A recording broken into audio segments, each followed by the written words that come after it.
Karnataka media news ನೊಂದವರ ಧ್ವನಿಗಾಗಿ, ಭ್ರಷ್ಟಾಚಾರದ ವಿರುದ್ಧವಾಗಿ ಸದಾ ಸಿದ್ಧ. 24x7. ನಮಸ್ಕಾರ, ಕರ್ನಾಟಕ ಮೀಡಿಯಾ ನ್ಯೂಸ್ಗೆ ಸ್ವಾಗತ. ನಾನು ನಿಮ್ಮ ಪ್ರೀತಿಯ ಮಹೇಶ್. ಹಿರಿಯೂರು ತಾಲೂಕು ದೇವರಕೊಟ್ಟ ಗ್ರಾಮದಲ್ಲಿ ಡಾಕ್ಟರ್ BR ಅಂಬೇಡ್ಕರ್ ಅವರ ಜಯಂತ್ಯೋತ್ಸವ ಕಾರ್ಯಕ್ರಮ ನಡೆಯಿತು.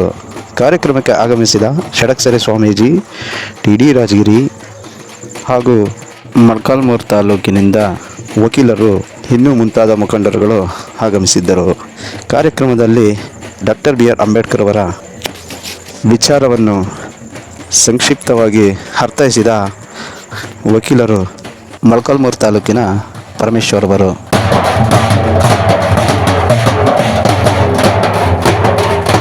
ನಾನು ಮುಖ್ಯವಾದ ವಿಷಯಕ್ಕೆ ಬರ್ತೀನಿ. ನಿಮ್ಮೂರಿನಲ್ಲಿರುವಂತ ನಿವೇಶನಗಳ ಸಮಸ್ಯೆ, ಮನೆ ಸಮಸ್ಯೆ, ಭೂಮಿ ಸಮಸ್ಯೆ, ನೀರಾವರಿ ಸಮಸ್ಯೆ ಏನೇ ಇದ್ರು ನನ್ನ ಜೊತೆ ಬಂದು ಮಾತಾಡಿ. ನಾನು ನಿಮಗೆ ಸೌಲಭ್ಯವನ್ನು ಕೊಡಿಸುವಂತ ದಿಕ್ಕಿನಲ್ಲಿ ಪ್ರಾಮಾಣಿಕವಾದ ಪ್ರಯತ್ನವನ್ನು ನಿಮ್ಮೆಲ್ಲರ ಮೂಲಕ ಹೋರಾಟ ಮಾಡಿ ನಿಮಗೆ ತಲುಪಿಸುವ ಪ್ರಯತ್ನ ಮಾಡ್ತೀನಿ ಅಂತ ಹೇಳ್ತಾ,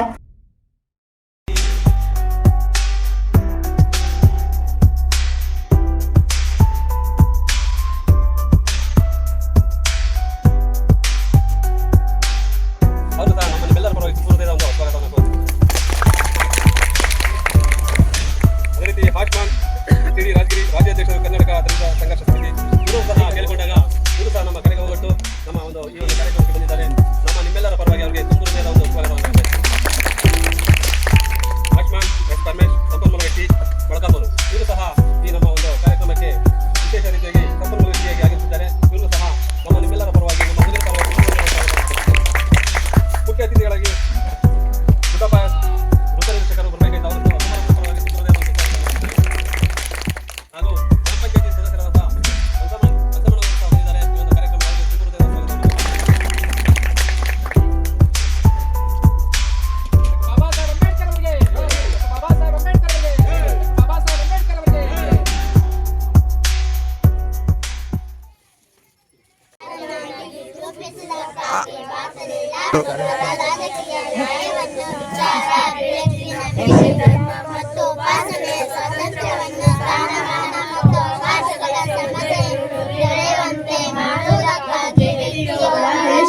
ಅವರನ್ನು ಸಮಗ್ರತೆಗಾಗಿ ಎಲ್ಲರಲ್ಲಿ ಭ್ರಾತೃತ್ವವನ್ನು ಮೂಡಿಸುವುದಕ್ಕಾಗಿ ನಮ್ಮ ಸಂವಿಧಾನ ಸಭೆಯಲ್ಲಿ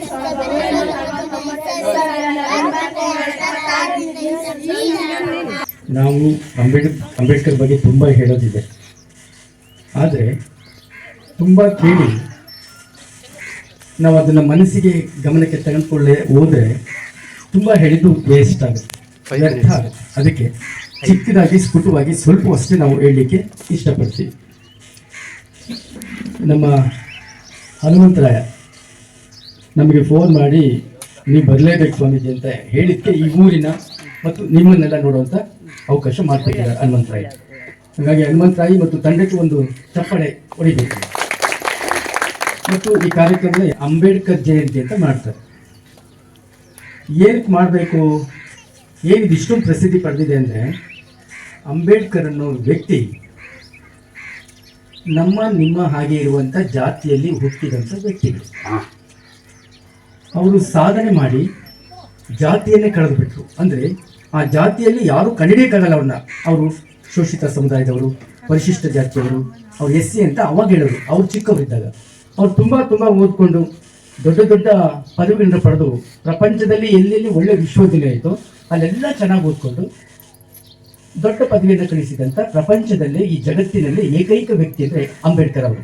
ಅಂಬೇಡ್ಕರ್ ನಮ್ಮ ಜಾತಿಯವರು, ಪರಿಶಿಷ್ಟ ಜಾತಿಯವರು. ಈಗ ಅಂತ ದೊಡ್ಡ ರಾಷ್ಟ್ರ ನಾಯಕನನ್ನ ಜಾತಿಯಿಂದ ನೋಡೋಂಗಿಲ್ಲ. ಸಾಧನೆ ನೋಡೋದಾದ್ರೆ ಅವರು ಅಪಾರವಾದಂಥ ಸಾಧನೆಯನ್ನು ಮಾಡಿದ್ದಾರೆ. ಆ ಸಾಧನೆಯನ್ನು ಇಲ್ಲಿ ಹೇಳಲಿಕ್ಕಾಗೋದಿಲ್ಲ.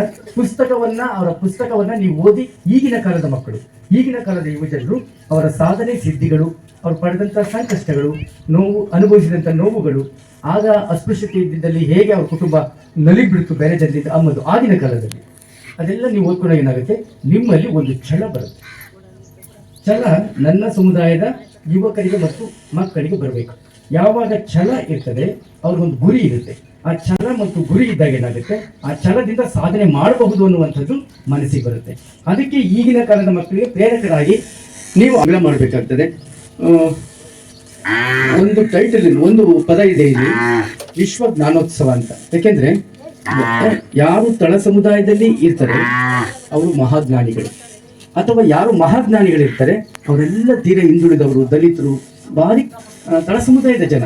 ಹಾಗಾಗಿ ಅವರಿಗೆ ಜ್ಞಾನವೇ ಒಂದು ದೊಡ್ಡ ಸಂಪತ್ತು, ಅವರಿಗೆ ಓದೇ ಒಂದು ದೊಡ್ಡ ಸಂಪತ್ತು. ಜ್ಞಾನ ಮತ್ತು ಶಿಕ್ಷಣ ಎರಡಿದ್ರೆ ನಮ್ಮ ದಲಿತರು ಯಾವುದೇ ವಿಚಾರವನ್ನ ಸಾಧನೆ ಮಾಡಬಹುದು. ಇವೆರಡೇ ನಮಗಿರೋದು.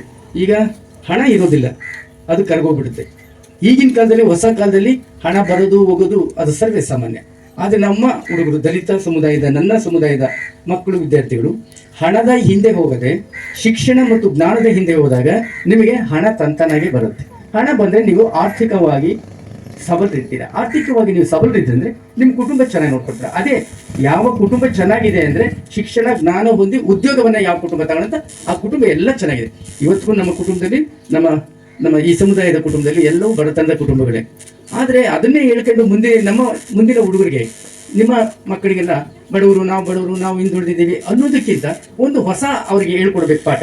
ನೀವು ಸಾಧನೆ ಮಾಡ್ತೀಯಾ, ನೀನು ಸಾಧನೆ ಮಾಡು, ಎಲ್ಲ ಸೌಲಭ್ಯ ಇದೆ, ನೀನು ಶಿಕ್ಷಣ ಪಡು, ಚೆನ್ನಾಗಿ ಓದು, ಚೆನ್ನಾಗಿ ಕೆಲಸ ತಗೋ, ನಮ್ಮನ್ನು ಸಾಕು, ಇದ್ರೆ ಎಲ್ಲ ಸಮಾಜದವ್ರಿಗೂ ಗೌರವದಿಂದ, ಪ್ರೀತಿಯಿಂದ ನಡ್ಕೋ ಅನ್ನುವಂಥ ಈ ಸೂತ್ರಗಳನ್ನ ಹೇಳ್ಬಿಟ್ರೆ ಸಾಕು.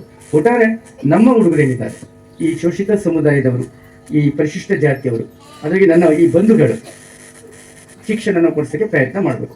ಇಲ್ಲಿ ನಾವು ಬಂದಿದ್ದೇವೆ. ನಾವು ಎಷ್ಟು ಜನಕ್ಕೆ ಇಲ್ಲಿ ಗೊತ್ತು? ಹನುಮಂತರಾಯಂಗೆ ಒಬ್ಬರಿಗೆ ಗೊತ್ತು, ಇಲ್ಲಿ ಮಾರುತೇಶನ್ ಗೊತ್ತು, ಇಲ್ಲಿ ಮಹೇಶಿಗೆ ಗೊತ್ತು. ನಿಮಗೆ ಕೆಲವರಿಗೆ ಗೊತ್ತಾ ನಾವು ಯಾರು ಅಂತ? ಗೊತ್ತಾ? ಹೇಳ್ರಿ, ಇಲ್ಲ ಅಂತ ಹೇಳ್ಬೇಕು. ಅವ್ರೇ ಕೇಳಿದ್ನಿ, ಗೊತ್ತಾ? ಅವರೇ. ಇಲ್ಲ ಅನ್ನೋ ಪದ ಬರಬೇಕು, ನನಗೆ ಗೊತ್ತು. ಇದು ಕೂಡ ನಿಮ್ಮ ಮಾದಿಗ ಸಮುದಾಯ ಕೋಡಿಹಳ್ಳಿ ಮಠದ ಸ್ವಾಮೀಜಿಯವರು, ಜಾಂಬವ ಸ್ವಾಮೀಜಿಯವರು, ನಿಮ ಸ್ವಾಮೀಜಿಯವರು, ಮಾದ್ರ ಸ್ವಾಮೀಜಿಯವರು, ಮಾದಿಗ ಜನಾಂಗದ ಸ್ವಾಮೀಜಿ. ಹಾಗಾಗಿ ಕಡಕ್ಷರಮುನಿ ಸ್ವಾಮೀಜಿ ಅಂತ ಸ್ವಲ್ಪ ಕರಪತ್ರ ಐತೆ, ಆಮೇಲೆ ಜೋಬ್ನಿಗೆ ಇಟ್ಕೊಂಡು ಎಲ್ಲ ಓದು. ನೋಡಿ, 30 ವರ್ಷ ಈ ಸಮುದಾಯದ ಹೋರಾಟಗಾರರು, ಮಾದಿಗ ಸಮುದಾಯದ ಹೋರಾಟಗಾರರು, ನಮಗೆ ಸಾಮಾಜಿಕವಾಗಿ ಮನ್ನಣೆ ಇಲ್ಲ, ಆರ್ಥಿಕವಾಗಿ ನಾವು ಕಡಿಮೆ ಇದ್ದೇವೆ, ರಾಜಕೀಯವಾಗಿ ಸ್ಥಾನಮಾನ ಇಲ್ಲ, ಶೈಕ್ಷಣಿಕವಾಗಿ ನಮ್ಗೆ ಯಾವುದೋ ಒಂದು ಅರ್ಹತೆ ಪದವಿಗಳನ್ನ ಪಡೀಲಿಕ್ಕೆ ಆಗ್ತಾ ಇಲ್ಲ, ಉದ್ಯೋಗ ಸಿಗ್ತಾ ಇಲ್ಲ ಅಂತ ನಮ್ಮ ಮೀಸಲಾತಿ ಇದೆ, ಅಂಬೇಡ್ಕರ್ ಅವರು ಕೊಟ್ಟಿದ್ದಾರೆ. ಆದರೆ ಆ ಮೀಸಲಾತಿಯನ್ನ 101 ಜನ ಹಂಚ್ಕೋಬೇಕು. 101 ಜನದಲ್ಲಿ ಮಾದಿಗರು ಕೂಡ ಒಬ್ಬರು. ಅದಕ್ಕೆ ಇಡೀ ರಾಜ್ಯದಲ್ಲಿ ಮಾದಿಗರು ನಾವು ಜಾಸ್ತಿ ಇದ್ದೀವಿ. ಎಣಿಸ್ಕೊಂಬಂದ್ರೆ ಮಾದಿಗರೇ ಜಾಸ್ತಿ ಬೇರೆ ಪರಿಶಿಷ್ಟ ಜಾತಿಗಿನ. ಅದಕ್ಕೆ ನಮ್ಮ ಸ್ವಲ್ಪ ಹೆಚ್ಚು ಪಾಲು ಕೊಡಿ ಅಂತ 30 ವರ್ಷದಿಂದ ಇಂಥವರೆಲ್ಲ ಸೇರಿ ಹೋರಾಟ ಮಾಡಿದರ ಫಲವಾಗಿ ಈಗ ಸರ್ಕಾರ ಒಂದು ಹಂತಕ್ಕೆ ಬಂದಿದೆ. ಒಳ ಮೀಸಲಾತಿ ನಾವು ಕೊಡೋಕೆ ತಯಾರಿ ಇದ್ದೀವಿ ಅಂತ ಈಗಿನ ಎಲ್ಲ ಸರ್ಕಾರಗಳು. ಆ ಒಳ ಮೀಸಲಾತಿ ತಗೋಬೇಕಾದ್ರೆ ಬೇರೆ ಪರಿಶಿಷ್ಟ ಜಾತಿಯವರು ವಿರೋಧ ಮಾಡಿದ್ರು. ದೊಡ್ಡದಾಗಿರೋ MLA, MP ಗಳು, ಶಾಸಕರು ಅವ್ರಿಗೇನು ಅಷ್ಟು ಕೊಡ್ತಾರೆ, ಇದು ಸರಿ ಇಲ್ಲ, ಇದನ್ನ ಸಮೀಕ್ಷೆ ಸರಿ ಇಲ್ಲ ಅಂತ ಅಂದಾಗ, ಇಲ್ಲ ಮಾದಿಗರಿಗೆ ಅನ್ಯಾಯ ಆಗಿದೆ, ಅದು ಕೊಡಲೇಬೇಕು ನ್ಯಾಯ ಅಂದ್ಬಿಟ್ಟು ಈಗ ಒಂದು ಸರ್ಕಾರ ಒಂದು ಯೋಜನೆ ಮಾಡಿದೆ. 5ನೇ ತಾರೀಕಿಂದ ನಿಮ್ಮ ಹಟ್ಟಿಗೆ ಪ್ರತಿ ಮನೆಗೆ ಬಂದು ನೀವು ಯಾವ ಜಾತಿ, ಏನು ಕೆಲಸ ಮಾಡ್ತೀರಾ, ಕೆಲಸ ಮಾಡಿಲ್ಲ ಅಂದ್ರೆ ನಿರುದ್ಯೋಗಿ, ಹಿಂಗೆಲ್ಲ ಬರ್ಸ್ಬೇಕು. ನೀವು ಅವತ್ತು ಮಾದಿಗ ಅಂತ ಬರ್ಸ್ಬೇಕು. ನೀವು ಯಾಕೆ ಮಾದಿಗ ಅಂತ ಬರ್ಸಿದ್ರೆ, ಈ ದೇವರಕೊಟ್ಟ ಕಾಲೋನಿಯಲ್ಲಿರುವ ಮಾದಿಗರ ಸಂಖ್ಯೆ ಇಷ್ಟು, ಇಡೀ ತಾಲೂಕಿನಲ್ಲಿರುವ ಮಾದಿಗರ ಸಂಖ್ಯೆ ಇಷ್ಟು, ಇಡೀ ಜಿಲ್ಲೆನಲ್ಲಿ ಮಾದಿಗರ ಸಂಖ್ಯೆ ಇಷ್ಟು, ರಾಜ್ಯದಲ್ಲಿ ಮಾದಿಗರ ಸಂಖ್ಯೆ ಇಷ್ಟು, ಟೋಟಲ್ ಅಂದ್ರೆ ಒಟ್ಟು ಮಾದಿಗರು ಜಾಸ್ತಿ ಇದಾರಪ್ಪ ಬೇರೆ ಪರಿಶಿಷ್ಟ ಜಾತಿಗಿನ್ನ. ಅದೇನು ಹೇಳಬೇಕಾಗಲ್ಲ, ಬೇರೆ ಎಸ್ಸಿಗಳಿಗಿನ್ನ ಮಾದಿಗ ಎಸ್ಸಿಗಳು ಜಾಸ್ತಿ ಇದ್ದಾರೆ. ಇವರು ಅನ್ನ ಕೊಡ್ಬೇಕು ಇವರಿಗೆ. ಮೊದಲು 1 ತಟ್ಟೆ ಅನ್ನ ಕೊಟ್ಟು 10 ಜನ ತಿನ್ನಿ ಅಂತಿದ್ರು. ನಾವು ಕೇಳೋದು 10 ಜನಕ್ಕೆ ಒಂದು 3 ತಟ್ಟೆ ಆದ್ರೂ ಕೊಡ್ರಿ, 3 ಹಂಚ್ಕೊಂತೀವಿ ಅಂತ. ಮೊದಲು ಒಂದೇ ತಟ್ಟೆನಲ್ಲಿ 10 ಜನ ಕೈಯಾಗಿ ತಿನ್ಬೇಕಿತ್ತು. ಹಾಗಾಗಿ 5ನೇ ತಾರೀಕು ನೀವು ಮಾದಿಗಂತ ಬರ್ಸ್ಬೇಕು. ಆ ಮಾದಿಗಂತ ಬರ್ಸೋದ್ರಲ್ಲಿ ನಿಮ್ಮ ಮಕ್ಕಳ ಭವಿಷ್ಯ ಅಡಗಿದೆ. ನಿಮ್ಮ ಮಕ್ಕಳಿಗೆ ಮುಂದೆ ಫ್ಯೂಚರ್ನಲ್ಲಿ, ಭವಿಷ್ಯದಲ್ಲಿ ಕೆಲಸ ಸಿಗೋದಕ್ಕೆ ತುಂಬಾ ಸರಳವಾಗಿ, ಸುಲಭವಾಗಿ ಕೆಲಸ ಸಿಗ್ತವೆ. ಶಾಲೆಯಲ್ಲಿ ಅಡ್ಮಿಷನ್ ಆಗ್ಬೇಕಂದ್ರೆ ಮೆಡಿಕಲ್ ಆಗ್ಬೋದು, ಇಂಜಿನಿಯರಿಂಗ್ ಆಗ್ಬೋದು, ಯಾವುದೇ ಇರ್ಬೋದು ಕೋರ್ಸ್ಗಳಿಗೆ ಈಸಿಯಾಗಿ ತಾಂತಾರೆ. ಅವಾಗ ನಿಮ್ಮನ್ನ ಬೇರೆ ಪರಿಶಿಷ್ಟ ಜಾತಿ ಜೊತೆಗೆ ಹೋಲ್ಸಲ್ಲ. ಹಾಗಾಗಿ ಮೇ 5ನೇ ತಾರೀಕು ಇಂದ 21ನೇ ತಾರೀಕುವರೆಗೂ ಬರ್ತಾರೆ. ನೀವು ಮಾದಿಗಂತ ಎಲ್ಲರೂ ಬರ್ಸಿ. ಮನೆಗಿರೋರು ಎಷ್ಟು ಜನ ಇದ್ರೆ ಅಷ್ಟು, ಚಿಕ್ಕವರಿಂದ ದೊಡ್ಡವರೆಗೂ ಮಾದಿಗ ಮಾದಿಗ ಮಾದಿಗ ಅಂತ. ಹರಿಜನ ಅಂತ ಬರ್ಸ್ಬೇಡ್ರಿ, ಆದಿ ಕರ್ನಾಟಕ ಅಂತ ಬರ್ಸ್ಬೇಡಿ. ಎಲ್ಲ ಆದಿ ಕರ್ನಾಟಕ ಅಂತ ಬರ್ಸಿ ನಮ್ಮ ಸಂಖ್ಯೆ ಕಡಿಮೆ ಆಗ್ಬಿಟ್ಟಿದೆ. ಮಾದಿಗ ಅಂತಾನೆ ಬರ್ಸ್ಬೇಕು. ಬರ್ಸ್ತಿರಲ್ಲ, ಮಾದಿಗ ಅಂತ ಬರ್ಸ್ಬೇಕು. ಓಕೆ, ಮಾದಿಗ ಅಂತ ಬರ್ಸಿದ್ರೆ ನಮ್ಮ ಎಲ್ಲ ವಿದ್ಯಾರ್ಥಿಗಳಿಗೆ, ನಿಮ್ಮ ಮಕ್ಕಳಿಗೆ ಭವಿಷ್ಯದಲ್ಲಿ ಒಳ್ಳೇದಾಗುತ್ತೆ ಅಂತ ಹೇಳಿ ಅಂಬೇಡ್ಕರ್ ಅವರನ್ನ ನೆನಪು ಮಾಡ್ಕೊಳ್ಳೋಣ. ಬಟ್ ಅಂಬೇಡ್ಕರ್ ಅವರು ಹೇಗೆ ಕಷ್ಟಪಟ್ಟರು ಏನಂತ ತಿಳ್ಕೋಬೇಕು. ನಮ್ಮ ಮಟ್ಟಿಗೆ ಎಲ್ಲರೂ ತಿಳ್ಕೋಬೇಕು. ಮಕ್ಕಳಿಂದ ತಿಳ್ಕೊಳ್ಳಿ. ಏನು ಹೆಚ್ಚು ಮಕ್ಕಳಿಂದ ತಿಳ್ಕೊಳ್ಳಿ. ಯಾಕಂದ್ರೆ ಅವ್ರಿಗೆ ಅವ್ರು ಸ್ಫೂರ್ತಿ ಆಗ್ತಾರೆ. ನಮ್ಮ ಹುಡುಗರಿಗೆ, ನಮ್ಮ ಕಾನೂನು ಹುಡುಗರಿಗೆ, ವಿದ್ಯಾರ್ಥಿಗಳಿಗೆ, ಯುವಜನರಿಗೆ ಅಂಬೇಡ್ಕರ್ ಸ್ಫೂರ್ತಿ ಆಗ್ತಾರೆ, ಒಂದು ಶಕ್ತಿ ಆಗ್ತಾರೆ ಅನ್ನುವಂಥ ಮಾತು ಹೇಳಿ ನನಗೆ ತುಂಬ ಖುಷಿ ಆಯಿತು. ನಿಮ್ಮನ್ನೆಲ್ಲ ನೋಡಿ ಎರಡು ಮಾತಾಡ್ಲಿಕ್ಕೆ ಅವಕಾಶ ಕೊಟ್ಟಿದ್ದಕ್ಕೆ ನಿಮಗೂ ಮತ್ತು ಕಾರ್ಯಕ್ರಮದ ಎಲ್ಲ ಆಯೋಜಕರಿಗೂ ಧನ್ಯವಾದ ಹೇಳಿ ಮಾತನ್ನು ಮುಗಿಸ್ತಾ ಇದ್ದೇನೆ. ಸ್ನೇಹಿತರೆ, ಪರಮ ಪೂಜ್ಯ ಬಾಬಾ ಸಾಹೇಬ್ ಅಂಬೇಡ್ಕರ್ ಅವರು ಒಂದು ಮಾತನ್ನ ಹೇಳಿದ್ದಾರೆ, ಹೂ ಫರ್ಗೆಟ್ ದ ಹಿಸ್ಟ್ರಿ, ಈ do not create the history. ಅಂದ್ರೆ ಇತಿಹಾಸವನ್ನ ಮರೆತವರು ಇತಿಹಾಸವನ್ನ ಸೃಷ್ಟಿ ಮಾಡಲಾರರು. ಯಾರಿಗೆ ತನ್ನ ದೇಶದ, ತನ್ನ ಜನಾಂಗದ ಭವ್ಯ ಮತ್ತು ಶ್ರೇಷ್ಠ ನಾಗರಿಕತೆಯ ಪರಂಪರೆಯ ಇತಿಹಾಸ ಗೊತ್ತಿರುತ್ತೋ ಅವರು ಇತಿಹಾಸವನ್ನ ಸೃಷ್ಟಿ ಮಾಡ್ತಾರೆ. ಕಾರಣ ಬಾಬಾ ಸಾಹೇಬ್ ಅಂಬೇಡ್ಕರ್ ಅವರಿಗೆ ತನ್ನ ದೇಶದ, ತನ್ನ ಜನಾಂಗದ ಇತಿಹಾಸ ಗೊತ್ತಿರೋ ಕಾರಣಕ್ಕೆ ಒಂದು ಇತಿಹಾಸವನ್ನ ಈ ದೇಶದಲ್ಲಿ ಸೃಷ್ಟಿ ಮಾಡಿದ್ದಾರೆ. ನಾವು ಇವತ್ತು ದೇವರಕೊಟ್ಟ ಗ್ರಾಮದಲ್ಲಿ ತುಂಬಾ ಚಿಕ್ಕದಾಗಿ, ತುಂಬಾ ಸಣ್ಣ ಮಟ್ಟದಲ್ಲಿ ಸೇರಿ ಜಯಂತಿಯನ್ನ ಆಚರಣೆ ಮಾಡ್ತಾ ಇರ್ಬೋದು. ಆದ್ರೆ ಅಂಬೇಡ್ಕರ್ ಅವರ ಜಯಂತಿಯನ್ನ ಏಪ್ರಿಲ್ 14ನೇ ತಾರೀಕು ಇಡೀ ವಿಶ್ವಸಂಸ್ಥೆ, ಪ್ರಪಂಚದ 189 ಸದಸ್ಯ ರಾಷ್ಟ್ರಗಳನ್ನ ಪ್ರತಿನಿಧಿಸುವಂತ ವಿಶ್ವಸಂಸ್ಥೆ ಅಂಬೇಡ್ಕರ್ ಅವರ ಜಯಂತಿಯನ್ನ the symbol of knowledge day, ಅಂದ್ರೆ ವಿಶ್ವಜ್ಞಾನಿ ದಿನ ಅಂತ ಆಚರಣೆ ಮಾಡ್ತಾರೆ ಬಾಬಾ ಸಾಹೇಬ್ ಅಂಬೇಡ್ಕರ್ ಅವರ ಜಯಂತಿಯನ್ನ. ಅದೇ ಅಮೆರಿಕದಲ್ಲಿ ಒಂದು ಯೂನಿವರ್ಸಿಟಿ ಇದೆ, ಕೊಲಂಬಿಯಾ ಅಂತ ಹೇಳಿ. ಆ ಯೂನಿವರ್ಸಿಟಿ ಸ್ಥಾಪನೆಯಾಗಿ 300 ವರ್ಷ ಆಗಿರೋ ಕಾರಣಕ್ಕೆ ಒಂದು ರಿಸರ್ಚ್ ಅನ್ನ ಮಾಡ್ತಾರೆ, ಸಂಶೋಧನೆಯನ್ನ ಮಾಡ್ತಾರೆ. ಈ ವಿಶ್ವವಿದ್ಯಾಲಯದಲ್ಲಿ ಓದಿರುವ ಅತ್ಯಂತ ಮೇಧಾವಿ ಅಂತ ಯಾರು ಅಂತ ಸಂಶೋಧನೆಯನ್ನ ಮಾಡಿದಾಗ 300 ವರ್ಷದ ಇತಿಹಾಸದಲ್ಲಿ ಪರಮ ಪೂಜ್ಯ ಬಾಬಾ ಸಾಹೇಬ್ ಅಂಬೇಡ್ಕರ್ ಅವರು ಮೊದಲ ಸ್ಥಾನದಲ್ಲಿ ಬರ್ತಾರೆ, ಎರಡನೇದಾಗಿ ಆಲ್ಬರ್ಟ್ ಐನ್ಸ್ಟೀನ್ ಅವರು ಬರ್ತಾರೆ. ಅಂದ್ರೆ ನಾವು ನೀವು ಅರ್ಥ ಮಾಡ್ಕೊಳ್ಬೇಕಾಗಿರೋದು ಏನು ಅಂತಂದ್ರೆ, ಬಾಬಾ ಸಾಹೇಬ್ ಅಂಬೇಡ್ಕರ್ ಅವರ ದೇವರಕೊಟ್ಟ ಗ್ರಾಮದ SC ಕಾಲೋನಿಯ ಒಳಗಡೆ ಇವತ್ತು ಜಯಂತಿಯನ್ನ ನೀವು ಆಚರಣೆ ಮಾಡ್ತಾ ಇರಬಹುದು. ಆದ್ರೆ ಅದರ ಆಚೆ, 7 ಸಮುದ್ರದ ಆಚೆ ಇರ್ತಕ್ಕಂಥ ಅಮೆರಿಕ ಅಂಬೇಡ್ಕರ್ ಅವರ ಜಯಂತಿಯನ್ನ ವಿಶ್ವಜ್ಞಾನಿ ಅಂತ ಆಚರಣೆ ಮಾಡುತ್ತೆ. ಪ್ರಪಂಚದ ಬೇರೆ ಬೇರೆ ದೇಶಗಳು ಅಂಬೇಡ್ಕರ್ ಅವರನ್ನ ಬೇರೆ ದೃಷ್ಟಿಕೋನದಲ್ಲಿ ನೋಡಿದ್ರೆ, ಭಾರತ ದೇಶದ ಒಳಗಡೆ ಜಾತಿಯ ವಲಸನ್ನ ತಿಂತಕ್ಕಂಥ ಈ ದೇಶದ ಮನುವಾದಿಗಳು ಅಂಬೇಡ್ಕರ್ ಅವರನ್ನ ಒಂದು ಜಾತಿಗೆ ಸೀಮಿತವನ್ನಾಗಿ ಮಾಡಿದ್ದೇವೆ. ನಾವು ನೀವು ಯೋಚನೆ ಮಾಡಬೇಕಾಗಿರೋದು ಏನು ಅಂತಂದ್ರೆ, the architect of modern India, ಆಧುನಿಕ ಭಾರತ ಶಿಲ್ಪಿ, ನವಭಾರತದ ನಿರ್ಮಾತೃ ಅಂತ ಕರೀತೇವೆ ಅಂಬೇಡ್ಕರ್ ಅವರನ್ನ. ಅಂಬೇಡ್ಕರ್ ಅವರು ಸಂವಿಧಾನವನ್ನ ಬರೆದೋಗಿದಾರಲ್ಲ, ಬರೆದು ಹೋಗುವಾಗ ಒಂದು ಮಾತನ್ನ ಹೇಳಿದ್ದಾರೆ, ನಾನು ಈ ದೇಶದ ಸಂವಿಧಾನವನ್ನ ಕಟ್ಟ ಕಡೆಯ ವ್ಯಕ್ತಿಯಿಂದ ಹಿಡ್ಕೊಂಡು ಉನ್ನತ ಸ್ಥಾನದಲ್ಲಿ ಕೂತಿರ್ತಕ್ಕಂಥ ಎಲ್ಲರ ಪರವಾಗಿ ಈ ದೇಶದ ಸಂವಿಧಾನವನ್ನ ಬರೆದಿದ್ದೀನಿ, ಬೇಕಾದ್ರೆ ಅನುಮಾನ ಇದ್ರೆ ಹೋಗಿ ಸಂವಿಧಾನವನ್ನ ಓದ್ಕೊಳ್ಳಿ ಅಂತ ಹೇಳಿ ಎಚ್ಚರಿಕೆಯನ್ನ ಕೊಟ್ಟೋಗಿದ್ದಾರೆ. ಆದ್ರೆ ಜಾತಿಯ ಕಣ್ಣಿಂದ ನೋಡ್ತಕ್ಕಂಥ ನಾವು ಅಂಬೇಡ್ಕರ್ ಅವರನ್ನ ಒಂದು ಜಾತಿಗೆ ಸೀಮಿತವನ್ನಾಗಿ ಮಾಡಿದ್ದೇವೆ. ಅಂಬೇಡ್ಕರ್ ಕೆಲಸ ಮಾಡಿರೋದು ಒಂದು ಜಾತಿಗೋಸ್ಕರ ಕೆಲಸ ಮಾಡಿಲ್ಲ ಬಾಬಾ ಸಾಹೇಬ್ ಅಂಬೇಡ್ಕರ್. ಈ ದೇಶದಲ್ಲಿರ್ತಕ್ಕಂಥ ಒಂದು ಪ್ರಾಣಿಯಿಂದ ಹಿಡ್ಕೊಂಡು ಪ್ರತಿಯೊಬ್ಬ ಮನುಷ್ಯನ ಪರವಾಗಿ ಬಾಬಾ ಸಾಹೇಬ್ ಅಂಬೇಡ್ಕರ್ ಸಂವಿಧಾನವನ್ನ ಬರೆದಿದ್ದಾರೆ. ಸ್ನೇಹಿತರೆ, ಏನ್ ಬರೆದಿದ್ದಾರೆ ಸಂವಿಧಾನದಲ್ಲಿ ಅಂತಂದ್ರೆ, ಮೊಟ್ಟ ಮೊದಲನೇದಾಗಿ ಅಂಬೇಡ್ಕರ್ ಕೊಟ್ಟಿರ್ತಕ್ಕಂಥ ಕೊಡುಗೆ ಏನು ಅಂತಂದ್ರೆ, ಈ ದೇಶಕ್ಕೆ ನಮ್ಮೆಲ್ರಿಗೂ ಸಂವಿಧಾನದ ಅನುಚ್ಛೇದ 21A ಒಳಗಡೆ ಶಿಕ್ಷಣವನ್ನ ಮೂಲಭೂತ ಹಕ್ಕನ್ನಾಗಿ ಮಾಡಿದ್ದಾರೆ. ಆ ಶಿಕ್ಷಣವನ್ನ ಮೂಲಭೂತ ಹಕ್ಕನ್ನಾಗಿ ಮಾಡಿರೋ ಕಾರಣಕ್ಕೆ ಇವತ್ತು ನಮ್ಮೆಲ್ಲರ ನಾಲ್ಗೆ ಮೇಲೆ ಅರ್ಧಾಡ್ತಾ ಇದೆ, ABCD ಅರ್ಧಾಡ್ತಾ ಇದೆ. ನನ್ನ ಮನೆಯ ಮಗಳು ಮೇಸ್ಟರ್ ಆಗ್ತಾಳೆ, ಇಂಜಿನಿಯರ್ ಆಗ್ತಾಳೆ, ಡಾಕ್ಟರ್ ಆಗ್ತಾಳೆ, ಪೊಲೀಸ್ ಆಗ್ತಾಳೆ, ತಹಶೀಲ್ದಾರ್ ಆಗ್ತಾನೆ, IG ಆಗ್ತಾನೆ, DYSP ಆಗ್ತಾನೆ, ಸುಪ್ರೀಂ ಕೋರ್ಟ್ ಜಡ್ಜ್ ಆಗ್ತಾನೆ ಅಂತ ಹೇಳಿ ಕನ್ಸು ಕಾಣ್ತಾ ಇದೀವಲ್ಲ, ಆ ಕನ್ಸನ್ನ ಕಾಣುವಂತ ಶಕ್ತಿ, ತಾಕತ್ತನ್ನ ನಮ್ಮೆಲ್ಲರಿಗೂ ಕೂಡ ಕೊಟ್ಟಿದ್ದು ಪರಮ ಪೂಜ್ಯ ಬಾಬಾ ಸಾಹೇಬ್ ಅಂಬೇಡ್ಕರ್ ಅವರು. ಇದು ಕೇವಲ ಒಂದು ಜಾತಿಯ ಪರವಾಗಿ ಕೊಟ್ಟಿಲ್ಲ, ಇಡೀ ಭಾರತದಲ್ಲಿ ಜನಾಂಗ ಎಷ್ಟು ಜಾತಿಗಳಿದೆಯೋ ಅಷ್ಟು ಜಾತಿ ಜನಾಂಗಗಳಿಗೂ ಕೂಡ ಬಾಬಾ ಸಾಹೇಬ್ ಅಂಬೇಡ್ಕರ್ ಅವರು ಶಿಕ್ಷಣವನ್ನ ಕೊಟ್ಟಿದ್ದಾರೆ. ಇಲ್ಲಿ ಕೂತಿದಾರಲ್ಲ, ನಿಮ್ಮೆಲ್ಲರಿಗೂ ನಂದು ಒಂದು ಪ್ರಶ್ನೆ ಇದೆ, ಎಷ್ಟು ಜನ ನಿಮ್ಮ ಮುತ್ತಾತಂದ್ರು ಓದ್ಕೊಂಡಿದ್ದಾರೆ ಕೈ ಎತ್ತಿ ನೋಡೋಣ. ಎಷ್ಟು ಜನ ಅವರಪ್ಪ ಓದ್ಕೊಂಡಿದ್ದಾರೆ ಕೈ ಎತ್ತಿ ನೋಡೋಣ. ಯಾಕೆ ಅಂತಂದ್ರೆ, ಅಂಬೇಡ್ಕರ್ ಕಾನೂನು ಬರೆಯೋದಕ್ಕಿಂತ ಮುಂಚೆ, ಸಂವಿಧಾನವನ್ನ ಬರೆಯೋದಕ್ಕಿಂತ ಮುಂಚೆ ಈ ದೇಶದಲ್ಲಿ ಯಾವ ಲಿಂಗಾಯತ, ಒಕ್ಕಲಿಗ, ಮಡಿವಾಳ, ಉತ್ಪಾರ, ಗಾಣಿಗ ಯಾರು ಕೂಡ ಓದ್ಕೊಳ್ಳಿಕ್ಕೆ ಸಾಧ್ಯ ಆಗಿಲ್ಲ. ಆದ್ರೆ ಓದಿಕೊಳ್ಳುವಂತ ಕಾನೂನು ಕೂಡ ಅವತ್ತಿನ ಕಾಲಘಟ್ಟದಲ್ಲಿ ಇರಲಿಲ್ಲ. ಅಂಬೇಡ್ಕರ್ ಸಂವಿಧಾನವನ್ನ ಬರೆದ ಮೇಲೆ ಇವತ್ತು ಈ ದೇಶದಲ್ಲಿ ಎಲ್ಲ ಜಾತಿ ಜನಾಂಗದವರು ಕೂಡ ಓದ್ಕೋತಾ ಇದೀವಿ ಅಂತಂದ್ರೆ ಅದಕ್ಕೆ ಕಾರಣ ನಮ್ಮಪ್ಪ ಡಾಕ್ಟರ್ ಬಾಬಾ ಸಾಹೇಬ್ ಅಂಬೇಡ್ಕರ್ ಅವರು. ಇನ್ನು ಎರಡನೇದಾಗಿ ಏನ್ ಕೊಟ್ಟಿದ್ದಾರೆ ಬಾಬಾ ಸಾಹೇಬ್ ಅಂಬೇಡ್ಕರ್ ಅವರು ಅಂತಂದ್ರೆ, ಉದ್ಯೋಗವನ್ನ ಕೊಟ್ಟಿದ್ದಾರೆ. ಎಂತ ಉದ್ಯೋಗ ಅಂತಂದ್ರೆ, ಡಿಗ್ನಿಫೈಡ್ ಲೈಫ್, ಸಂವಿಧಾನದ ಅನುಚ್ಛೇದ 21 ಘನತೆ, ಗೌರವ, ಸ್ವಾವಲಂಬಿ, ಸ್ವಾಭಿಮಾನದಿಂದ ಬದುಕುವಂತಹ ಉದ್ಯೋಗದ ಸ್ವಾತಂತ್ರ್ಯವನ್ನ ನಮ್ಮೆಲ್ಲರಿಗೂ ಕೂಡ ಕೊಟ್ಟಿದ್ದಾರೆ. ಅಂಬೇಡ್ಕರ್ ಕಾನೂನಿಗಿಂತ ಮುಂಚೆ ಉದ್ಯೋಗ ಹೆಂಗಿತ್ತು ಅಂತಂದ್ರೆ ಜಾತಿ ಆಧಾರಿತವಾಗಿತ್ತು.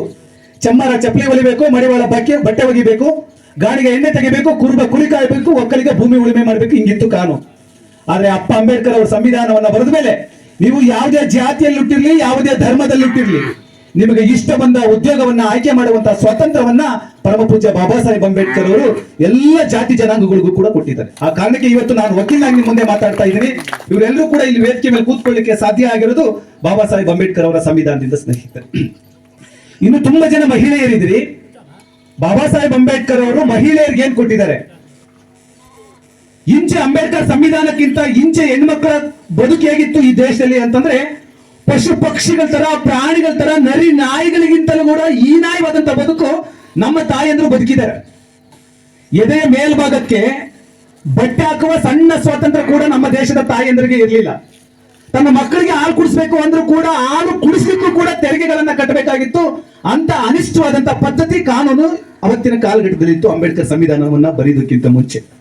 ಆದ್ರೆ ಅಂಬೇಡ್ಕರ್ ಸಂವಿಧಾನವನ್ನ ಬರೆದ ಮೇಲೆ ಹೆಣ್ಣೊಂದು ಕಲಿತರೆ ಶಾಲೆಯನ್ನು ತೆರೆದಂತೆ, ಹೆಣ್ಣು ಸಮಾಜದ ಕಣ್ಣು, ತೊಟ್ಟಿಲನ್ನ ತೂಗುವ ಈ ಕೈಗಳು ಈ ದೇಶದ ಆಡಳಿತವನ್ನ ತೂಗಬೇಕು ಅಂತ ಹೇಳಿ ಹೆಣ್ಣು ಮಕ್ಕಳಿಗೆ ರೆಪ್ರೆಸೆಂಟೇಷನ್ ಅನ್ನ ಕೊಟ್ಟಿರೋ ಕಾರಣಕ್ಕೆ ಇವತ್ತು ಘನತೆ ಗೌರವದಿಂದ ಈ ದೇಶದ ಎಲ್ಲ ಜಾತಿ ಜನಾಂಗದ ಹೆಣ್ಮಕ್ಳು ಬದುಕ್ತಾ ಇದ್ದಾರೆ ಅಂತಂದ್ರೆ ಅದಕ್ಕೆ ಕಾರಣ ಪರಮ ಪೂಜ್ಯ ಬಾಬಾ ಸಾಹೇಬ್ ಅಂಬೇಡ್ಕರ್ ಅವರು ಸ್ನೇಹಿತರೆ.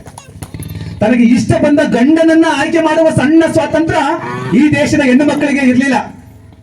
ಗಂಡು ಮುಖ ಯಾವಾಗ ನೋಡ್ತಾ ಇದ್ರು ಅಂತಂದ್ರೆ ಮದುವೆ ಆಗಿ 6ನೇ ದಿನಕ್ಕೋ 7ನೇ ದಿನಕ್ಕೋ ಗಂಡನ ಮುಖ ನೋಡ್ತಾ ಇದ್ರು ಅಂಬೇಡ್ಕರ್ ಸಂವಿಧಾನಕ್ಕಿಂತ ಮುಂಚೆ. ಆದ್ರೆ ಇವತ್ತು ಕಾನೂನಲ್ಲಿ ನಿಮಗೆ ಇಷ್ಟ ಬಂದ ಗಂಡನನ್ನ ಆಯ್ಕೆ ಮಾಡುವ ಸ್ವಾತಂತ್ರ್ಯವನ್ನ ಕೊಟ್ಟಿದ್ದಾರೆ. ನಿಮ್ಮ ಪಿತ್ರಾರ್ಜಿತ ಆಸ್ತಿಯಲ್ಲಿ, ನಿಮ್ಮ ತಂದೆಯ ಆಸ್ತಿಯಲ್ಲಿ ನಿಮ್ಮ ಅಣ್ಣನಷ್ಟೇ, ನಿಮ್ಮ ತಮ್ಮನಷ್ಟೇ ಆಸ್ತಿಯ ಹಕ್ಕನ್ನು ಹೊಂದುವಂತ ಅವಕಾಶವನ್ನ ಈ ದೇಶದ ಪ್ರತಿಯೊಬ್ಬ ಹೆಣ್ಣು ಮಕ್ಕಳಿಗೂ ಕೂಡ ಬಾಬಾ ಸಾಹೇಬ್ ಅಂಬೇಡ್ಕರ್ ಅವರು ಕೊಟ್ಟಿದ್ದಾರೆ ಸ್ನೇಹಿತರೆ. ಬಾಬಾ ಸಾಹೇಬ್ ಅಂಬೇಡ್ಕರ್ ಅವರು ಲಂಡನ್ ಅಲ್ಲಿ ಪ್ರೆಸ್ ಮೀಟ್ ಮಾಡಿ ಪ್ರೆಸ್ ಕ್ಲಬ್ ಇಂದ ಬರುವಾಗ ಬ್ರಿಟಿಷ್ ಪತ್ರಕರ್ತರು ಒಂದು ಪ್ರಶ್ನೆಯನ್ನ ಮಾಡ್ತಾರೆ ಅಂಬೇಡ್ಕರ್ ಅವರಿಗೆ. ಅಂಬೇಡ್ಕರ್ ಅವರೇ, ನೀವು ಈ ದೇಶದ ಹೆಣ್ಣು ಮಕ್ಕಳಿಗೆ, ಭಾರತ ದೇಶದ ಹೆಣ್ಣು ಮಕ್ಕಳಿಗೆ ಕೈ ಕೊಡಲ್ವಲ್ಲ, ಯಾಕೆ ಕೈ ಮುಗಿತೀರಾ ಅಂತ ಕೇಳ್ತಾರೆ ಬಾಬಾ ಸಾಹೇಬ್ ಅಂಬೇಡ್ಕರ್ ಅವರನ್ನ. ಅಂಬೇಡ್ಕರ್ ಅವರು ಪತ್ರಕರ್ತರಿಗೆ ಹೇಳ್ತಾರೆ, ಮಿಸ್ಟರ್ ಜರ್ನಲಿಸ್ಟ್, ನೀವು ನಿಮ್ಮ ದೇಶದ ಮಹಾರಾಣಿ ಎಲಿಜಬೆತ್ ಅವರಿಗೆ ಕೈ ಕೊಡ್ತೀರಾ? ಇಲ್ಲ ಇಲ್ಲ, ನಾವು ಕೈ ಮುಗಿತೇವೆ ನಮ್ಮ ಮಹಾರಾಣಿಗೆ. ನನಗೆ ನನ್ನ ಭಾರತ ದೇಶದ ಪ್ರತಿಯೊಬ್ಬ ಹೆಣ್ಣು ಮಗಳು ನನಗೆ ಮಹಾರಾಣಿ ಇದ್ದಾಗೆ, ನನ್ನ ತಾಯಿ ಇದ್ದಾಗೆ, ಅವ್ರಿಗೆ ನಾನು ಕೈ ಕೊಡೋದಿಲ್ಲ, ಕೈ ಮುಗಿತಾ ಇದ್ದೀನಿ. ಹಂಗೆ ಬದುಕಿದಂತವರು, ಇಂತಹ ತಾಯಿಯ ಗುಣವನ್ನ, ಅವ್ವ ಸಂಸ್ಕೃತಿಯನ್ನ ಹೊಂದಿದ್ದಂತವರು ಬಾಬಾ ಸಾಹೇಬ್ ಅಂಬೇಡ್ಕರ್ ಅವರು. ಎಷ್ಟೊಂದು ಹೃದಯವಂತರು ಅಂತಂದ್ರೆ, ಹೆಣ್ಣು ಮಕ್ಕಳಿಗೆ ಈ ದೇಶದಲ್ಲಿ ಪ್ರತಿಯೊಂದು ಘನತೆ, ಗೌರವ, ಸ್ವಾವಲಂಬ, ಸ್ವಾಭಿಮಾನದ ಬದುಕನ್ನ ಈ ದೇಶದ ಹೆಣ್ಣು ಮಕ್ಕಳಿಗೋಸ್ಕರ ಕೊಟ್ಟಿದ್ದಾರೆ ಬಾಬಾ ಸಾಹೇಬ್. ಈ ದೇಶದ ಮೊಟ್ಟ ಮೊದಲ ಕಾನೂನು ಸಚಿವರಾಗಿರ್ತಾರೆ ಬಾಬಾ ಸಾಹೇಬ್ರು. ಹೆಣ್ಣು ಮಕ್ಕಳು ಪಾರ್ಲಿಮೆಂಟ್ ಅಲ್ಲಿ 33 ಜನ ಮಹಿಳೆಯರು ಇರಬೇಕು, ವಿಧಾನಸೌಧದಲ್ಲಿ 33% ಹೆಣ್ಣು ಮಕ್ಕಳಿಗೆ ರಿಸರ್ವೇಶನ್ ಇರಬೇಕು ಅಂತ ಹೇಳಿ ಅವತ್ತಿನ ನೆಹರು ಸರ್ಕಾರ ಒಪ್ಪದೆ ಇದ್ದಾಗ ಹೆಣ್ಣು ಮಕ್ಕಳಿಗೋಸ್ಕರ ಈ ದೇಶದ ಮೊಟ್ಟ ಮೊದಲ ಕಾನೂನು ಮಂತ್ರಿಗೆ ರಾಜೀನಾಮೆಯನ್ನ ಕೊಟ್ಟು ಬರ್ತಾರೆ ಹೆಣ್ಣು ಮಕ್ಕಳಿಗೋಸ್ಕರ. ಇವತ್ತು ಒಂದು MLA ಗೆ, ಒಂದು ಗ್ರಾಮ ಪಂಚಾಯತಿ ಮೆಂಬರ್ಗಳಿಗೆ ರಾಜೀನಾಮೆ ಕೊಡೋಕ್ಕೆ ಹಿಂದೆ ಮುಂದೆ ನೋಡುವಂತ ಈ ಕಾಲಘಟ್ಟದಲ್ಲಿ ಅವತ್ತೇ ಬಾಬಾ ಸಾಹೇಬ್ ಅಂಬೇಡ್ಕರ್ ಅವರು ಈ ದೇಶದ ಹೆಣ್ಣು ಮಕ್ಕಳ ಪರವಾಗಿ, ಎಲ್ಲ ಹೆಣ್ಣು ಮಕ್ಕಳ ಪರವಾಗಿ ರಾಜೀನಾಮೆಯನ್ನ ಕೊಟ್ಟು ಬಂದಿದ್ದಾರೆ ಸ್ನೇಹಿತರೆ. ಅಂತ ಘನತೆಯನ್ನ, ಗೌರವದ ಬದುಕನ್ನ ಪ್ರತಿಯೊಬ್ಬ ಹೆಣ್ಣು ಮಕ್ಕಳಿಗೂ ಕೂಡ ಬಾಬಾ ಸಾಹೇಬ್ ಅಂಬೇಡ್ಕರ್ ಅವರು ಕೊಟ್ಟಿದ್ದಾರೆ. ಇನ್ನು ಕೊನೆಯದಾಗಿ ಏನು ಅಂತಂದ್ರೆ, ಬಾಬಾ ಸಾಹೇಬ್ ಅಂಬೇಡ್ಕರ್ ಅವರು ನಮ್ಮೆಲ್ಲರಿಗೂ ಕೂಡ ಮತದಾನವನ್ನ ಮಾಡುವಂತ ಎರಡಲಗಿನ ಕತ್ತಿಯನ್ನ ಕೊಟ್ಟಿದ್ದಾರೆ, ವೋಟ್ ಹಾಕುವ ಸುವರ್ಣ ಅವಕಾಶವನ್ನ.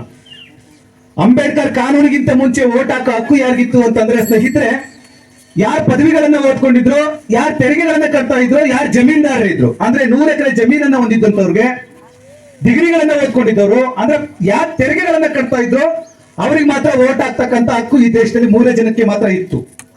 1921ರಲ್ಲಿ ಈ ದೇಶದಲ್ಲಿ ವೋಟ್ ಹಾಕೋ ಜನಸಂಖ್ಯೆ ಎಷ್ಟಿತ್ತು ಅಂದ್ರೆ 4016. 25 ಕೋಟಿ ಜನಸಂಖ್ಯೆ ಇತ್ತು, ವೋಟ್ ಹಾಕೋ ಸಂಖ್ಯೆ ಕೇವಲ 4016. 563 ಮಹಾಸಂಸ್ಥಾನಗಳಿತ್ತು, ಆ ರಾಜರಿಗೆ ಮಾತ್ರ ವೋಟ್ ಹಾಕೋ ಹಕ್ಕಿತ್ತು. ತನ್ನ ಹೆಂಡತಿ ಮಹಾರಾಣಿಯರಿಗೂ ಕೂಡ ವೋಟ್ ಹಾಕೋ ಹಕ್ಕು ಈ ದೇಶದಲ್ಲಿ ಇರ್ಲಿಲ್ಲ. ರಾಣಿ ಮಹಾರಾಣಿಯರಿಗೂ ಕೂಡ ವೋಟ್ ಹಾಕೋ ಹಕ್ಕು ಇರ್ಲಿಲ್ಲ. ಆದ್ರೆ ಅಂಬೇಡ್ಕರ್ ಅವರು ಪ್ರಶ್ನೆ ಮಾಡ್ತಾರೆ ಬ್ರಿಟಿಷರನ್ನ, 18 ವರ್ಷ ಹೋರಾಟ ಮಾಡ್ತಾರೆ ಒಂದು ವೋಟ್ ಕೊಡಿಸ್ಲಿಕ್ಕೆ. ಮಿಸ್ಟರ್ ಬ್ರಿಟಿಷರೇ, ಇದನ್ನ ನಾನು ಪ್ರಜಾಪ್ರಭುತ್ವ ಅಂತ ಕರೆಯೋದಿಲ್ಲ, ಇದು ಶ್ರೀಮಂತರ ಪ್ರಜಾಪ್ರಭುತ್ವ ಆಗುತ್ತೆ, ಇದು ತೆರಿಗೆದಾರರ ಪ್ರಜಾಪ್ರಭುತ್ವ ಆಗುತ್ತೆ. ಒಂದು ದೇಶ ಪ್ರಜಾಪ್ರಭುತ್ವ ಅನ್ಸ್ಕೋಬೇಕು ಅನ್ನೋದಾದ್ರೆ 21 ವರ್ಷ ತುಂಬಿರ್ತಕ್ಕಂಥ ಎಲ್ಲ ಪ್ರಜೆಗಳಿಗೆ ನೀವು ವೋಟ್ ಹಾಕೋ ಹಕ್ಕು ಕೊಟ್ಟರೆ ಅದು ಡೆಮಾಕ್ರಸಿ, ಅದು ಪ್ರಜಾಪ್ರಭುತ್ವ ಅಂತ ಅನ್ಸ್ಕೊಳುತ್ತೆ ಅಂತ ಹೇಳಿ ನಿಮ್ಮೆಲ್ಲರ ವೋಟಿನ ಹಕ್ಕಿಗಾಗಿ ಹೋರಾಟ ಮಾಡಿದಂತವರು ಬಾಬಾ ಸಾಹೇಬ್ ಅಂಬೇಡ್ಕರ್. ನಮಗೆ ಗೊತ್ತಿಲ್ಲ, ಒಂದು ವೋಟ್ ಕೊಡಿಸ್ಲಿಕ್ಕೆ ದಕ್ಷಿಣ ಆಫ್ರಿಕಾ ದೇಶದಲ್ಲಿ ನೆಲ್ಸನ್ ಮಂಡೇಲಾ 28 ವರ್ಷ ಜೈಲಲ್ಲಿದ್ದಾರೆ. ಒಂದು ವೋಟ್ ಕೊಡಿಸ್ಲಿಕ್ಕೆ 1.5 ಲಕ್ಷ ಜನ ಪ್ರಾಣ ಕಳ್ಕೊಂಡಿದ್ದಾರೆ. ಆದ್ರೆ ಅಂಬೇಡ್ಕರ್ ಅವರು ನಿಮ್ಮನ್ನು ಒಂದು ದಿನ ಜೈಲಲ್ಲಿ ಇಟ್ಟಿಲ್ಲ, ನಿಮ್ಮಿಂದ ಒಂದು ತೊಟ್ಟು ರಕ್ತ ಸುರಿಸಿಲ್ಲ, ಒಂದು ತೊಟ್ಟು ಬೆವರಿನ ಹನಿಯನ್ನು ಸುರಿಸಿಲ್ಲ. ಯಾವುದೇ ಜಾತಿ ಭೇದ ಇಲ್ಲದೆ, ಯಾವುದೇ ಧರ್ಮ ಭೇದ ಇಲ್ಲದೆ, ಯಾವುದೇ ಲಿಂಗ ಭೇದ ಇಲ್ಲದೆ ಈ ದೇಶದಲ್ಲಿರ್ತಕ್ಕಂಥ ಎಲ್ಲ ಜಾತಿ ಜನಾಂಗದವ್ರಿಗೂ ಕೂಡ ವೋಟ್ ಹಾಕೋ ಹಕ್ಕು ಕೊಡಿಸಿದ್ ಯಾರು ಅಂತಂದ್ರೆ ನಮ್ಮಪ್ಪ ಡಾಕ್ಟರ್ ಬಾಬಾ ಸಾಹೇಬ್ ಅಂಬೇಡ್ಕರ್ ಅವರು ಸ್ನೇಹಿತರೆ. ಇದನ್ನ ನೀವು ಎಲ್ಲ ಜಾತಿ ಜನಾಂಗದವ್ರಿಗೆ ಅರ್ಥ ಮಾಡಿಸ್ಬೇಕಾಗಿದೆ. ಕೇವಲ SC ಕಾಲೋನಿಯಲ್ಲಿ ನಾವು ಜಯಂತಿಗಳನ್ನ ಆಚರಣೆ ಮಾಡ್ತಾ ಇದೀವಿ. ಪ್ರತಿಯೊಬ್ಬರ ಮನೆಗಳಿಗೆ, ಅದೆಲ್ಲಕ್ಕಿಂತ ಹೆಚ್ಚಾಗಿ ಪ್ರತಿಯೊಬ್ಬರ ಮನಸ್ಸುಗಳಿಗೆ ಬಾಬಾ ಸಾಹೇಬ್ ಅಂಬೇಡ್ಕರ್ ಅವರನ್ನ ತಲುಪಿಸಬೇಕಾಗಿದೆ. ಏನಾಗಿದೆ ಅಂಬೇಡ್ಕರ್ ಅವರು ಅಂತಂದ್ರೆ, ಇವತ್ತು ಜಗತ್ತು ಅಂಬೇಡ್ಕರ್ ಅವರನ್ನ ವಿಶ್ವಜ್ಞಾನಿ ಅಂತ ಕರೆದ್ರೆ, ನಾವು ದಲಿತರಾಗಿರೋರು ನಾವು ಮಾತ್ರ ಇನ್ನು ದಲಿತ ನಾಯಕ, ದಲಿತ ಸೂರ್ಯ, ಕೆಂಪು ಸೂರ್ಯ ಅಂತ ಕರೆಯೋದ್ರ ಮೂಲಕ ಬಾಬಾ ಸಾಹೇಬರಿಗೆ ನಾವು ಅವಮಾನವನ್ನ ಮಾಡ್ತಾ ಇದೀವಿ. ಬಾಬಾ ಸಾಹೇಬ್ರನ್ನ ವಿಶ್ವಜ್ಞಾನಿ ಅಂತ ಕರಿತಾ ಇದ್ದಾರೆ, ಭಾರತದ ನಿರ್ಮಾತೃ ಅಂತ ಕರಿತಾ ಇದ್ದಾರೆ, ಆಧುನಿಕ ಭಾರತ ಶಿಲ್ಪಿ ಅಂತ ಕರಿತಾ ಇದ್ದಾರೆ. ಆದ್ರೆ ಜಾತಿಯ ಮನಸ್ಸನ್ನ ತಿಂತಕ್ಕಂತ ನಾವು ಅಂಬೇಡ್ಕರ್ ಅವ್ರನ್ನ ಒಂದು ಜಾತಿಗೆ ಸೀಮಿತ ಮಾಡಿದ್ದೇವೆ ಸ್ನೇಹಿತರೆ. ಕೊನೆಯದಾಗಿ ನಾನು ಹೇಳ್ತಕ್ಕಂಥದ್ದು ಏನು ಅಂತಂದ್ರೆ, ಈ ದೇಶದಲ್ಲಿ ಅಂಬೇಡ್ಕರ್ ಸಂವಿಧಾನಕ್ಕಿಂತ ಮುಂಚೆ ಕಾರ್ಮಿಕರ ಬದುಕು, ರೈತರ ಬದುಕು, ನೌಕರರ ಬದುಕು ಹೆಂಗಿತ್ತು ಅಂತಂದ್ರೆ, ದಿನದ 24 ಗಂಟೆ ಕೆಲಸ ಮಾಡಬೇಕಾಗಿತ್ತು. ರೈತರು ಹೊಲ ಗದ್ದೆಯಲ್ಲಿ ಜೀತ ಮಾಡಬೇಕಾಗಿತ್ತು. ಮಳೆ ಬರ್ಲಿ ಬಿಸಿಲು ಬರ್ಲಿ, ಹಗಲು ಆಗ್ಲಿ ರಾತ್ರಿ ಆಗ್ಲಿ, ದನ ಕರುಗಳನ್ನ ಹೇಗ್ ದುಡಿಸ್ಕೊತಾ ಇದ್ರು ಆ ದುಡಿಸ್ಕೊತಾ ಇದ್ರು ನಿಮ್ಮನ್ನ. ಆದ್ರೆ ಇವತ್ತು ಒಬ್ಬ ವಕೀಲ 8 ಗಂಟೆ ಕೆಲಸ ಮಾಡಬೇಕು, ಒಬ್ಬ ಮಾಸ್ಟರ್ 8 ಗಂಟೆ ಕೆಲಸ ಮಾಡಬೇಕು, ಒಬ್ಬ ಇಂಜಿನಿಯರ್, ಒಬ್ಬ ಡಾಕ್ಟರ್, ಒಬ್ಬ ರೈತ ಹೊಲ ಗದ್ದೆಯಲ್ಲಿ 8 ಗಂಟೆ ಕೆಲಸ ಮಾಡ್ಬೇಕಂತ ಹೇಳಿ ಕಾನೂನು ಮಾಡಿದ್ರು. ಆ ಕಾರಣಕ್ಕೆ ಇವತ್ತು ಯಾವುದೇ ನೌಕರ, ಯಾವುದೇ ರೈತ, ಯಾವುದೇ ಕಾರ್ಮಿಕ 8 ಗಂಟೆ ಕೆಲಸ ಮಾಡುವಂತ ಕಾನೂನನ್ನ ಮಾಡಿದ್ದು ಪರಮ ಪೂಜ್ಯ ಬಾಬಾ ಸಾಹೇಬ್ ಅಂಬೇಡ್ಕರ್ ಅವರು ಸ್ನೇಹಿತರೆ. ಒಟ್ಟಾರೆಯಾಗಿ ಹೇಳೋದೇನು ಅಂತಂದ್ರೆ, ಬಾಬಾ ಸಾಹೇಬ್ ಅಂಬೇಡ್ಕರ್ ಏನ್ ಕೊಟ್ಟಿದ್ದಾರೆ ನಮ್ಗೆ ಅಂತ ಅಂದ್ರೆ, ಇಂಗ್ಲಿಷ್ ಅಲ್ಲಿ ಒಂದು ಮಾತಿದೆ, ಇದನ್ನ ಹೇಳಿ ಮುಗಿಸ್ಬಿಡ್ತೇನೆ, ಜಾಸ್ತಿ ಮಾತಾಡ್ಲಿಕ್ಕೆ ಹೋಗೋದಿಲ್ಲ. ಇಂಗ್ಲಿಷ್ ಅಲ್ಲಿ ಮಾತಿದೆ, give me a fish I will eat for a day, teach to me fish I will eat for my life time. ಅಂದ್ರೆ ಮೀನ್ ಕೊಟ್ರೆ ತಿಂದು ಖಾಲಿ ಮಾಡ್ತಾರೆ, ಮೀನ್ ಹಿಡಿಯೋದನ್ನ ಕಲಿಸ್ಕೊಟ್ರೆ ಸೋಮಾರಿಗಳಾದಂಗೆ ಸ್ವಾಭಿಮಾನಿಗಳಾಗಿ ಬದುಕ್ತಾರೆ. ಹಂಗೆ ಬಾಬಾ ಸಾಹೇಬ್ ಅಂಬೇಡ್ಕರ್ ಅವರು ಈ ದೇಶದ ಎಲ್ಲ ಪ್ರಜೆಗಳಿಗೆ, ಎಲ್ಲ ಜಾತಿ ಜನಾಂಗದವರಿಗೆ ಏನ್ ಕೊಟ್ಟಿದ್ದಾರೆ ಅಂತಂದ್ರೆ, ಮೀನನ್ನ ಕೈಗೆ ಕೊಟ್ಟಿಲ್ಲ, ಮೀನ್ ಹಿಡಿಯೋದನ್ನ ಕಲಿಸ್ಕೊಟ್ಟಿದ್ದಾರೆ. ಆ ಮೀನ್ ಹಿಡಿಯೋ ಕೆಲಸ ಯಾವುದು ಅಂತಂದ್ರೆ ಶಿಕ್ಷಣ ಮತ್ತು ಮತದಾನ. ಆ ಶಿಕ್ಷಣದ ಮೂಲಕ ನೀವು ಏನ್ ಮಾಡ್ಬೋದು ಅಂತಂದ್ರೆ, ಪರಮ ಪೂಜ್ಯ ಸ್ವಾಮೀಜಿ ಅವರು ಹೇಳಿದಾಗ ನಿಮ್ಮ ಮಕ್ಕಳು ಇಂಜಿನಿಯರ್ ಮಾಡ್ಬೋದು, ಡಾಕ್ಟರ್ ಮಾಡ್ಬೋದು, ಪೊಲೀಸ್ ಮಾಡ್ಬೋದು, IG ಮಾಡ್ಬೋದು, DYSP ಮಾಡ್ಬೋದು ಅಂತ ಶಕ್ತಿ ತಾಕತ್ತನ್ನ ಶಿಕ್ಷಣದ ಮೂಲಕ ಬಾಬಾ ಸಾಹೇಬ್ ಅಂಬೇಡ್ಕರ್ ಅವರು ನಿಮ್ಮೆಲ್ಲರಿಗೂ ಕೂಡ ಕೊಟ್ಟಿದ್ದಾರೆ. ನೀವು ವೋಟ್ ಹಾಕಿ ಗೆಲ್ಲಿಸಿದಂಥ ಜನಪ್ರತಿನಿಧಿಗಳು, ನಿಮ್ಮ ಕಷ್ಟಗಳೊಟ್ಟಿಗೆ ಬೆರೆತು ಪರಿಹಾರವನ್ನು ಕೊಡುವಂಥ ಜನಪ್ರತಿನಿಧಿಗಳು, MLAಗಳು, MPಗಳು, ಮಿನಿಸ್ಟರ್ಗಳು ನಿಮ್ಮನ್ನ ನಾಯಿ ನರಿಗಳಿಗಿಂತ ಕಡೆಯಾಗಿ ನಡೆಸ್ಕೊಂಡ್ರು ನೀವು ಸುಮ್ಮನೆ ಇರ್ತೀರ. ಯಾಕೆ ಅಂತ ನಿಮ್ಮ ಪ್ರಶ್ನೆ. ಬಹುಶಃ ನಿಮಗೆ ಅರಿವಿನ ಕೊರತೆ ಇರ್ಬೋದು ಅಂತ ನಾನು ಗ್ರಹಿಸ್ಕೊಂಡು, ನೋಡಿ, ಬಾಬಾ ಸಾಹೇಬರು ಓಟಿನ ಹಕ್ಕನ್ನು ಕೊಡದೇ ಇದ್ದಿದ್ರೆ ನೀವೆಲ್ಲ ಏನಾಗಿರ್ತಿದ್ರಿ ಅನ್ನುವಂಥದ್ದು ನೆನೆಸ್ಕೊಂಡ್ರೆ ಭಯಾನಕವಾಗಿ ಭಯ ಆಗುತ್ತೆ. ನನಗಂತೂ ಭಯ ಆಗುತ್ತೆ. ನಿಮ್ಗೆ ಓಟ್ ಹಾಕಿ ಕೊಡೋ ಹೊತ್ತಿಗೆ ಎಲ್ಲರೂ ಬಂದು, ತಿಮ್ಮಣ್ಣ, ಮಾರಕ್ಕ, ಅಂಜನಪ್ಪ, ದಯಮಾಡಿ ನಾವು ಓಟ್ ಕೊಡ್ರಿ ಅಂತ ಕೈ ಮುಗಿ ತಲೆ ಬಗ್ಗಿಸಿ ಕೈ ಮುಗಿ ಓಟ್ ಕೇಳ್ತಾರೆ ನಿಮಗೆ, ಓಟಿನ ಹಕ್ಕಿರೋದ್ರಿಂದ. ಅದಿರಲಿಲ್ಲ ಅಂದ್ರೆ ನಿಮ್ಮನ್ನು ಯಾರು ಕೇಳ್ತಿದ್ರು? ಅಂಥ ಘನತೆ ಗೌರವವನ್ನ ತಂದುಕೊಟ್ಟಂತ ಮಹಾತ್ಮ ಬಾಬಾ ಸಾಹೇಬ್ ಅಂಬೇಡ್ಕರ್ ಅವರು. ನೋಡಿ, ಇಲ್ಲಿ ಪೊಲೀಸರು ಇದ್ದಾರೆ, ನಮ್ಮೆಲ್ಲರ ರಕ್ಷಣೆಗಾಗಿ 24 ಗಂಟೆ ಅವ್ರು ದುಡಿತಾರೆ. ಸಮಾಜದ ಸಾಮರಸ್ಯವನ್ನ ಹಾಳಾಗದಂಗೆ ಸಾಮರಸ್ಯದಿಂದ ಬಾಳಿ ಬದುಕುವಂತ ವ್ಯವಸ್ಥೆಯನ್ನ ನಿರ್ಮಾಣ ಮಾಡುವಂತ ದಿಕ್ಕಿನಲ್ಲಿ ಪೊಲೀಸರ ಪಾತ್ರ ಬಹಳ ಮಹತ್ವದ್ದಾಗಿರುತ್ತೆ. ಈಗ ಆ ಪೊಲೀಸರ ಡ್ರೆಸ್ ಹಾಕಿ ನಾವು ನಿಂತ್ಕೊಂಡಿದ್ರೆ ಅಂದ್ರೆ ಅದ ಕಾರಣವೇ ಬಾಬಾ ಸಾಹೇಬ್ ಅಂಬೇಡ್ಕರ್. ನಾವೀಗ ಬಟ್ಟೆ ಹಾಕಿ ನಿಂತ್ಕೊಂಡು ಮಾತಾಡ್ತಿದ್ವಿ, ನೀವು ಕುತ್ಕೊಂಡಿರೋದಕ್ಕೆ ಕಾರಣನೇ ಬಾಬಾ ಸಾಹೇಬ್ ಅಂಬೇಡ್ಕರ್. ಬಾಬಾ ಸಾಹೇಬ್ ಅಂಬೇಡ್ಕರ್ ಹುಟ್ಟೋದಕ್ಕಿಂತ ಮುಂಚೆ ಒಂದು ಕಾನೂನು ಇತ್ತು. ಅದೇನಪ್ಪ ಗೊತ್ತಾ? ಹೇಳಿದ್ರು ಪರಮೇಶ್ವರ್ ಅವರು, ನೀವ್ಯಾರು ಅಕ್ಷರ ಕಲಿಯಂಗಿರ್ಲಿಲ್ಲ, ಅಕ್ಷರ ಕಲ್ತ್ರೆ ನಾಲ್ಗೆ ಕಟ್ ಮಾಡ್ತಿದ್ರು, ಆಸ್ತಿ ಸಂಪಾದಿಸಂಗಿರ್ಲಿಲ್ಲ, ಆಸ್ತಿ ಸಂಪಾದಿಸಿದ್ರೆ ಕತ್ ಕಡಿತಾ ಇದ್ರು, ಯಾರು ಜಮೀನು ಅಂತ ಕೇಳಂಗಿರಲಿಲ್ಲ, ಜಮೀನು ನಿಮ್ಮ ಹತ್ರ ಇಟ್ಟಿಡಂಗಿರಲಿಲ್ಲ, ವ್ಯಾಪಾರ ಮಾಡಂಗಿರ್ಲಿಲ್ಲ. ಆಮೇಲೆ ಅವ್ರು ಹುಟ್ಟೋದಕ್ಕಿಂತ ಮುಂಚೆ ಇದ್ದಂತ ಸ್ಥಿತಿ ನೋಡಿ, ಯಾರೇ ಹೆಣ್ಮಕ್ಳು ದೊಡ್ಡರಾದ್ರೆ ಆ ಹೆಣ್ಮಕ್ಳು ಮೊದಲು ದೊಡ್ಡ ಜಾತಿಯವರ ಮನೆಯಲ್ಲಿ ಹೋಗಿ ಮನೆಗೆ ಬರಬೇಕು, ಆಮೇಲೆ ಮದುವೆ ಮಾಡಿಸಿದ್ರು ಅವರು. ಇಂಥ ಅಮಾಯಕ ಕಾನೂನಿನ ವಿರೋಧಿಸಿ ಸಂವಿಧಾನವನ್ನು ಬರೆದು ನೋಡಿ, ಈ ಸಮಾಜದ ವ್ಯವಸ್ಥೆ ಹಿಂಗಿದೆ. ಇಲ್ಲೆಲ್ಲ ಮೇಲ್ಗಡೆ ಬ್ರಾಹ್ಮಣರು, ಲಿಂಗಾಯತರು, ವೈಶ್ಯರು, ಕ್ಷತ್ರಿಯರು, ಕುರುಬರು, ಕುಂಬಾರರು, ನೆವಾರರು, ಅಜಾಮರು, ಮಡಿವಾಳರು ಎಲ್ಲ ಬಂದು ಲಾಸ್ಟ್ ಇಲ್ಲಿ ಮಾದಿಗೆ ಇದ್ದಾರೆ. ಆದ್ರೆ ಲಾಸ್ಟ್ ಈ ಮಾದರಿನ ತಲೆ ಮೇಲೆ ಇವರೆಲ್ಲ ನಿಂತ್ಕೊಂಡಿದ್ದಾರೆ. ಸಮಾಜ ವ್ಯವಸ್ಥೆ ಹಿಂಗಿರೋದು. ಅವ್ರು ಅಂಬೇಡ್ಕರ್ ಇದನ್ನು ನೋಡ್ಬಿಟ್ಟು, ಇದು ಸರಿಯಲ್ಲ, ವ್ಯವಸ್ಥೆ ಅಸಮಾನತೆಯಿಂದ ಕೂಡಿದೆ, ಶೋಷಣೆಯಿಂದ ಕೂಡಿದೆ, ಈ ವ್ಯವಸ್ಥೆ ಹಿಂಗಿರ್ಬೇಕು, ಎಲ್ಲರೂ ಸರಿ ಸಮಾನವಾಗಿ ಬಾಳಬೇಕು ಅನ್ನುವಂಥ ದೃಷ್ಟಿಕೋನದಿಂದಲೇ ಬಾಬಾ ಸಾಹೇಬ್ ಸಂವಿಧಾನವನ್ನು ಬರೆದು ಕಾನೂನನ್ನು ಅಳವಡಿಸಿ ನಿಮಗೆ ಜಾರಿಗೆ ತರುವಂತ ಒಂದು ಪ್ರಯತ್ನದ ಮೂಲಕ ಓಟಿನ ಹಕ್ಕನ್ನು ಕೊಟ್ಟಿದ್ದಾರೆ. ಆ ಕಾನೂನನ್ನ ಜಾರಿಗೆ ತರುವಂಥದ್ದು, ನಿಮ್ಮನ್ನು ನೀವು ಆಳ್ವಿಕೆ ಮಾಡ್ಕೊಳ್ಳುವಂಥದ್ದು ನೀವು ಓಟ್ ಹಾಕೋದ್ರ ಮೂಲಕ. ವೋಟ್ ಹಾಕೋದ್ರ ಮೂಲಕ ನೀವೆಲ್ಲ ಸೌಲಭ್ಯವನ್ನ ಪಡ್ಕೊಳ್ಳುವಂತ ಒಂದು ಹಕ್ಕು ಅಧಿಕಾರವನ್ನ ನಿಮಗೆ ಕೊಟ್ಟಿದ್ದಾರೆ ಬಾಬಾ ಸಾಹೇಬ್. ಅದು ಸದುಪಯೋಗ ಪಡಿಸ್ಕೋಬೇಕು. ಬಹಳ ಮುಖ್ಯವಾಗಿ ಇಲ್ಲಿ ನಾನು ಮುಖ್ಯವಾದ ವಿಷಯಕ್ಕೆ ಬರ್ತೀನಿ. ನಿಮ್ಮೂರಿನಲ್ಲಿರುವಂತ ನಿವೇಶನಗಳ ಸಮಸ್ಯೆ, ಮನೆ ಸಮಸ್ಯೆ, ಭೂಮಿ ಸಮಸ್ಯೆ, ನೀರಾವರಿ ಸಮಸ್ಯೆ ಏನೇ ಇದ್ರು ನನ್ನ ಜೊತೆ ಬಂದು ಮಾತಾಡಿ. ನಾನು ನಿಮಗೆ ಸೌಲಭ್ಯವನ್ನು ಕೊಡಿಸುವಂತ ದಿಕ್ಕಿನಲ್ಲಿ ಪ್ರಾಮಾಣಿಕವಾದ ಪ್ರಯತ್ನವನ್ನ ನಿಮ್ಮೆಲ್ಲರ ಮೂಲಕ ಹೋರಾಟ ಮಾಡಿ ನಿಮಗೆ ತಲುಪಿಸುವಂತ ಪ್ರಯತ್ನ ಮಾಡ್ತೀನಿ ಅಂತ ಹೇಳ್ತಾ ಮಾತಾಡಲಿಕ್ಕೆ ಅವಕಾಶ ಮಾಡಿಕೊಟ್ಟಂತ ಎಲ್ಲ ಕಾಯಕ ಆಯೋಜಕರಿಗೆ ನಾನು ಮಾತನ್ನು ಹೇಳಿ ಮುಗಿಸ್ತೀನಿ.